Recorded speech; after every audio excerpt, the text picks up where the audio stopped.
Om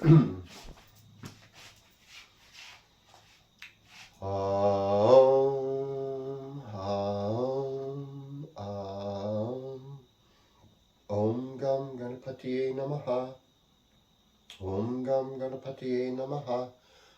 Om Gam Ganapatiye Namaha. Om Namah Shivaya. Om Brahma Miras Tripuran Takare. Banusha Shiva Misato. Buddhasha Gurusha Shukra. Shani Rahu Keteva. Sarve Graha Shantikara Bhavantu. Om Hrim Gurave Namaha. Well, greetings. This is Cosmic Kev with Cosmic Kev 100, your weekly astro video zine where we take the signs of the zodiac, the houses, the planets, and work them out for you in accordance with your rising sign, your moon sign, and if all you know is your sun sign, we'll just go with that. Okay, so this is for the week beginning with Friday, May 16th. So Friday, May 16th, where's the moon? Well, the moon is in the constellation of Sagittarius, and it's in a nakshatra in the middle of Sagittarius known as Purvashada.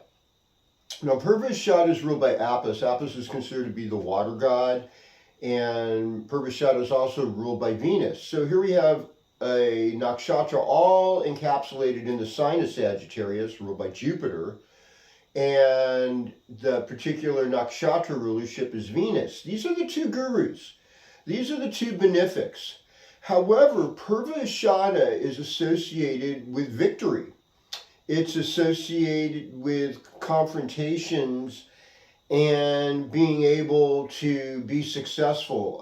One of the symbols is a winnowing basket, which is like a basket where we take the brown sheath off of rice to make it into white rice. Another symbol is a fan. A fan is a way of having an act of aggression on heat. So this is when, like, people in India would declare wars. This is a time when you'd start businesses. For one reason, it's because this particular nakshatra is associated with having a victory of some sort. And so we give it up. It sounds desirable. Travel by water is very desirable. If you ever saw the Indian movie about one of their greatest kings, warriors, or leaders named Osaka, there's a very Purvashada moment when his, I think his half-brother is challenging the throne to him. He says, well, let's have a battle. You want it by land, by water? He says, well, we'll do it by water. You know, and sure enough, all of the evil half-brothers' men were underwater waiting to ambush Osaka, but he just knew it. He was very intuitive, and he just grabbed him, and they won the battle. You know, so Osaka did win the battle, but it's just a crazy scene, and it's one of those Purvashada moments, you know, where you could see that the destiny for Ahsoka was right there.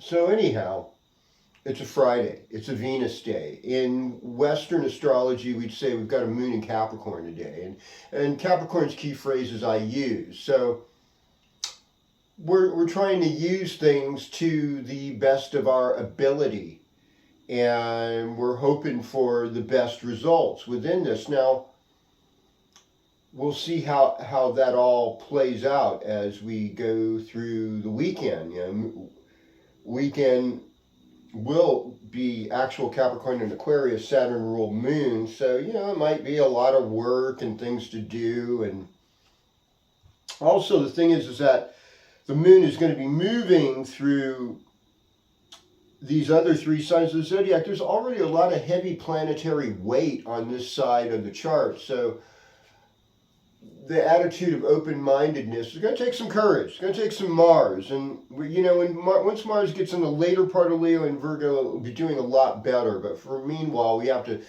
deal with this as it comes up. So I'm going to, right now, just go sign by sign, everyone's horoscope, starting with you, Aries. So, greetings, Aries. And welcome to your horoscope. Venus in the first house makes you more lovable. Neptune's there with Venus too. It's like there's a bigger thing spiritually going on that relates all of humanity. And it relates to us through many different means. Travel, technology, photography, video, resources such as oil. All of these things kind of deal with Neptune. Now, you're a Mars-ruled sign. Mars is in the seasonal sign of Leo. But if you wanted to look in the sky, you'd have to look in the constellation of Cancer right now to see it, where Mars is actually debilitated. But since it's in your 5th house, this is creative stuff. This is working with your children. And Jupiter just moved into sidereal Gemini. And so you're getting more information. You're going to have more ability to travel. You're going to have more ability to lighten things up a little bit. Greetings, Taurus. Welcome to your horoscope. All right, so Sun's still moving through your first house this week until we get to Tuesday. And on Tuesday, it's a little right before high noon, the sun moves into Gemini. So, it's going to be there with Jupiter. It's in your 2nd house. So what I'm sensing is more material wealth is starting to come your way, more resources, more meeting with family members. So there's a lot of surprises. Nothing is all set in stone. Mercury in your 12th house, Mercury's in the 1st house for Taurus. So, you've got a message to deliver people. And Mars in the 4th house. Maybe you're contemplating moving, thinking like, this is too much. I don't need this big of a house. It's time that the old lady and I downsize. All those things could be possibilities in this particular situation. And, for Friday, the moon looks really harmonious. You might want to travel this weekend. It looks good. Well, greetings, Gemini. Welcome to your horoscope. So, Mercury's in the 12th house for you. And along with Uranus. So you might have some surprising dreams. And I think I've said this in the last weeks. Is like, keep a dream journal. Record this stuff. All of this is just passing. Now, we're in a waning moon cycle right now. The moon is getting smaller, and we're getting ready for our next new moon where we'll be able to set things in a better way. Now we have we've got moon starting out in your 8th house. So even though it's Friday and everything, you might feel like somebody took something away from me. This should be mine, but it's not. But by the time we get into Saturday, you'll be feeling better. I wouldn't be worried too much. You'll get what you need, You'll get what you need. And you're going to get rebirth. As Tuesday, you become the flavor of the month as a Gemini. Well, greetings, Cancer. Welcome to your horoscope. It's clear to see all the planets are in this public domain. So your nightlife, your sleep life should be pretty open. You should be getting good sleep. That overall is true. We're going from Taurus season to Gemini season. So, it's been a very social, rich, fun time, but now it's giving way to the sun being in your 12th house, and that's the house of losses. And that's where we don't see everything quite as clearly. This is a really good time over the next 4 weeks to go on a retreat, to hang out in nature, especially wilderness areas, and really get away from the hustle and bustle of people and all these things going in your life that just kind of clutters up your life. It's time for you to take a little break from all of that. You're going through a lot of transformation. You're learning to be a wiser person. You're learning to be able to beautify your workspace. And you've been having really good times with your friends, but it's really more of a time now to review your last year of your life and pursue spiritual things. Look at things on a more spiritual direction. Okay, greetings, Leo. Welcome to your horoscope. Well, Mars always charges things up. It gives you this little extra sense of personal power, personal will, personal identity, where you're able to move things forward according to your own plan. Now, in partnership situations, it's interesting with Pluto there, because Pluto, if you're in a relationship, it's going to transform how you look at relationships. All of that's going to be changed. Moon's in the 6th house. So the moon in the 6th house, we're starting out, do I feel right? Is everything okay? Do I need to straighten things up? Do I need to get rid of things? Do I need to organize things better? Am I working with others? Am I helping others? Good time to make a donation. The weekend could be romantic. It could be fun. The rest of the week, as we move into Gemini season, older siblings, friends that have been helpful in your life, more opportunities to be with them will evolve. Well, greetings Virgo, and welcome to your horoscope. So I mean, Mars in the 12th house is sort of like this annoying thing, like, wow, somebody doesn't necessarily have my back, they're looking for me to fall or to entrap me, you know. Don't worry, don't trip. You're in a very solid place. Sun's been in Taurus, your 9th house. And, you know, it brings some good fortune, it brings benefits of your father, it brings benefits of teachers, of new experiences, and you're ready to take that experience and bring it into your career and your karma with other humans. So some of the best things that you do are going to be seen by others right now. Now, Mercury is in your 9th house, so you can study things that are normally harder to learn and do very well by them. You also will give to others and help them in that way. Pardon me for a sec here. And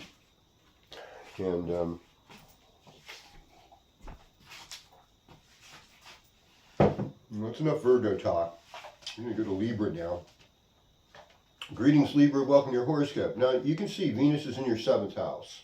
What a lovely place for Venus to be. So this is perfect for lovemaking. This is perfect for a creative career. This is perfect for making alliances with women in your life.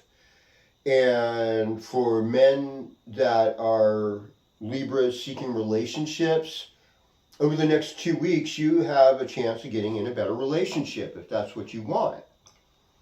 And since Neptune's also there, I can't emphasize this enough, is to have a similar religious, spiritual kind of discipline that you meet forward together every morning before you go through your day to unite you and to come back that way too. If possible, come back and, you know, just thank God. This was a good day today. Thank you, Lord, for this. And maybe move forward. Or this is my need that I have. And Creator, Blessed Hashem, Baruch Hashem, I lift this up to you. So, I mean, we're starting with this moon transiting your 4th house. And it's going to move in the 5th over the weekend. So it looks like a really fun weekend overall for Libra. It looks like if you have kids, you'll be involved with them in some way. Beginning of the week might be a little tough. There might be some kind of work involved with it. But generally speaking, you're moving into a place where your engagement with others is going to become more and more important as the week goes on. And you should be doing some of your best work. And, you know, I think sometimes when I see Mars in the 11th house, it's more like sporting events and stuff. So, okay. Well, hello, Scorpio, and welcome to your horoscope. So, you know, Taurus time is great. It's your partnership sign, so things can be lovely and romantic in that sense. Now we'll look at Mars placement. Mars placement in, you know, seasonal Leo is your midheaven. That is your career house. And Mars in the 10th house is relatively auspicious. It's good. It shows that you've got a certain amount of power where you work and you're able to do things well. And you're able to express that. And now Sun's moving into the 8th house this week. And Jupiter's there already. And it's like asking other people for help, you're going to get the results you need. So I wouldn't worry, I wouldn't trip too much on that. Good things are coming your way. And, I would say it's good to maybe even have like a journal for dreams or even spiritual visions and morning meditation practice. That could be really fruitful. And I also would say you're getting downloads in your relationship, your communication is overall pretty good, and just gifts to help other people will go a long way for you in this time. Greetings, Sagittarius. Welcome to your horoscope. Jupiter and the Sun move into your seventh house. Now they're kind of far apart from each other. They'll be closer, but in another, month, another 4 weeks or so, they'll be right on each other. So this is a good time for relationships.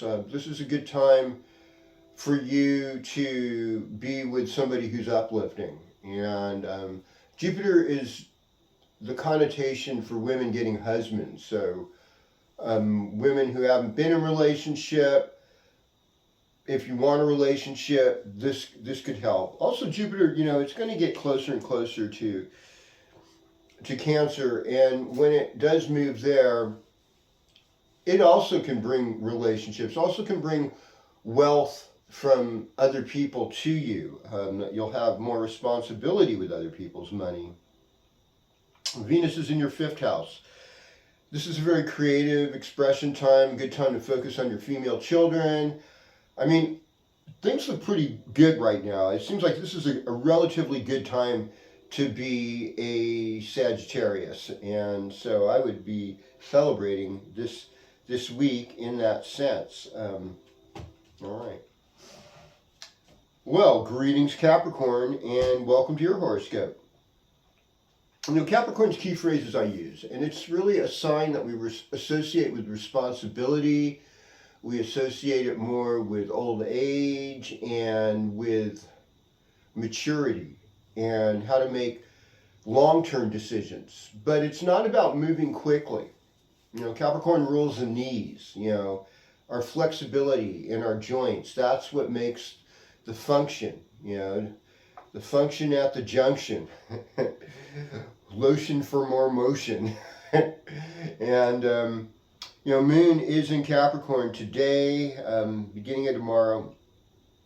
And what I see is like with the Sun moving in your sixth house, Jupiter being there, it's like working on improving your health, working on improving your relationship with the community, doing some kind of volunteer work to help other people. Mars is in the eighth house, and that's a placement that sometimes makes us more impatient, and we want to do things, but a lot of them will involve permissions from other people or other people's resources. So we have to be sensitive and go through that process in a sensitive way. I think in a lot of ways too, with Venus in the fourth house, we feel vulnerable, where we live. And we might have some kind of luxury item like a car we need to sell, or selling some real estate or something, and we may need help with that. Saturn in the third house, along with the north node of the moon. It's really about allowing yourself to be aware of the people that are reliable and the people that are unreliable in your neighborhood, among your siblings, and how to work with them with all their quirks and eccentricities. Okay. Now we go to Aquarius. Greetings, Aquarius. Welcome to your horoscope. Well, we're still, it's not as direct as it was, that Pluto-Mars confrontation energy, and hopefully things continue to be on a more peaceful trip over in the Kush region of the country, the Pakistan-India border, and hopefully that peacemaking will extend to the Middle East, Yemen, the Ukraine, Russia, anywhere where people are having conflict. A lot of conflict has been made with immigration crises, and it's nice to help other people from other places, but you also have to help the people where you live. And if you're not helping the people where you live, and you're showing favors to people that haven't been there, you're really setting yourself up for some kind of upheaval, and that might be exactly what's being designed by the banking, large business classes, and elites, because they're going to come up on top no matter what happens. They've got this, and they know how to make up a crisis and then make money off the crisis at the same time and come out looking like they're the hero, like they were completely detached from whatever crisis it created. So, I just feel like Aquarians, a lot of you are really hip to that type of thing. I mean, this is a more introspective time, even though it's springtime, moving into summer, and we've got all these signs in spring and summer, all these planets in those signs. So we're dealing a lot with but it's personal growth. It's the personal side of the horoscope. And you have a lot of insights with Pluto. And, you got to think before you speak with Saturn in your second house, and just working on having a flexible neck and jaw. All those areas are more affected. You might get new glasses or something like that, or, get a grill, an implant, or something you might need for dental work. And then there's your own relationship with siblings, particularly sisters. That could be a little more important right now. Sun moving into Gemini this week, though, it's going to alleviate depression, make the world just seem a little more fun, just a little more happy, like you're enjoying yourself just a little bit more, and that some of the pressure is off. And if you have children, your relationship with them is good, and you're at the workplace, you're ready to take on responsibility. Well, greetings Pisces, and welcome to your horoscope. So here we have the North Node and Saturn together. And the North Node, sometimes referred to as Rahu in the Hindi things, can act like Saturn in a lot of ways. It can be setting up these interesting limits that, do they work? You can feel isolated in some ways, like you're a foreigner in your own country. Like, do these people actually know me that I'm working with? Why do I feel like I'm the weirdo out of all of these people? And so, a lot of different things are going to happen. I mean, the beginning of the week, when Moon moves into Pisces, is going to feel really powerful. You're going to feel like, okay, I got this. I'm going to do this. I'm going to make this work. Tuesday, Moon in Shadabishak. You'll have ideas that are going to work, and they're going to fit in, and it'll help take you through the rest of the week in a good way. Exercising more. I know sometimes it hurts a little bit to exercise and move, but the whole point is it'll hurt a lot more if you don't do it. If you're injured and you're recovering, that's one thing, but if you're not injured, carefully move into working on your health, your physical strength, your endurance at this time, and you will receive benefits. Sun moving from Taurus to Gemini is going to make you want to be a little bit more of a homebody, and you're feeling a little more introspective, a little more sensitive. You may be having to help your mother or your father or grandparents, older members of the family, maybe dealing with household projects more. And that's really about it. And I'll just say right now, just have my prayer, in a Native American tradition prayer. Grandfather, we are all your children, and this earth, these trees, these animals, these plants, these other peoples, they are all our family. And I just ask that each one of them enjoys the best health possible and the best relationships with each other, so that it'll inspire harmony and grace and beauty wherever we walk. And may there be a healing to conflict. And may there be a celebration of life in each and every one of us. Aho, Tat Sat, Amen. I love you all. Thank you for your comments. So nice to meet you last weekend, Nicole, and other people. Sean, thanks, Wordsley, John and Colleen, and all you others. I'm feeling the grace. I'm feeling the love. Thank you.